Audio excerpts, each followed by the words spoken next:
Hi, I'm Kevin Gunn, and welcome to Straight Answers. In today's episode, we're going to talk about generation.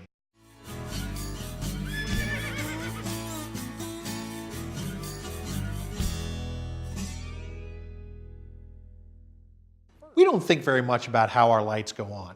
When we flip a switch or plug something in, we just expect that it's going to work. But that electricity has to come from somewhere. How electricity is created is called generation. Electricity can be generated in several different ways. It can be generated through a chemical reaction, like a battery, or through a photovoltaic reaction, like solar panels. However, almost all of the electricity that we use in this country is generated mechanically. As you probably learned in science class, electrons are all around us. Electrons help make up atoms and are the essential element in electricity. Now the trick is moving those electrons around. For that, we use what's called a generator. Electrons move more easily through conductive material like metal. So a generator takes that metal and pushes out the electrons.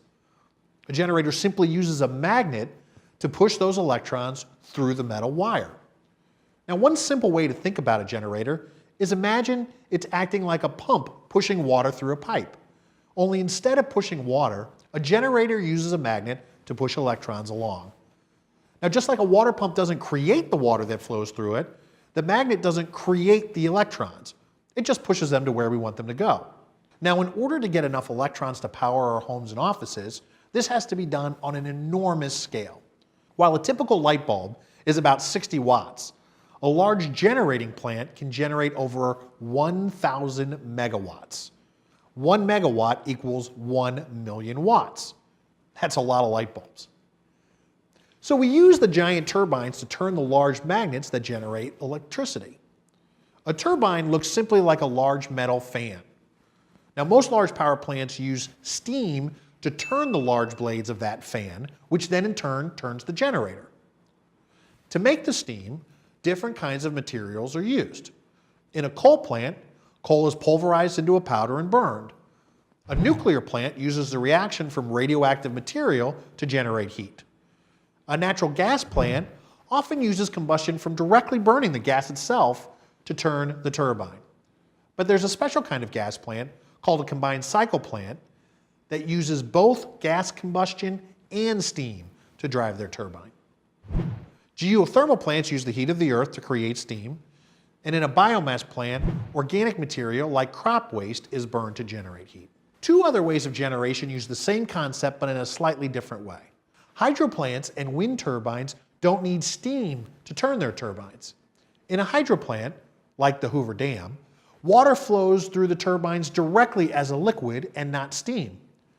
And wind turbines, of course, use wind to turn their large blades that then, in turn, turn the turbine. Because not many people want a large power plant in their backyard, these generating facilities are usually located farther away from population centers. The electricity that comes out of these plants is moved to where it's used through the transmission and distribution systems.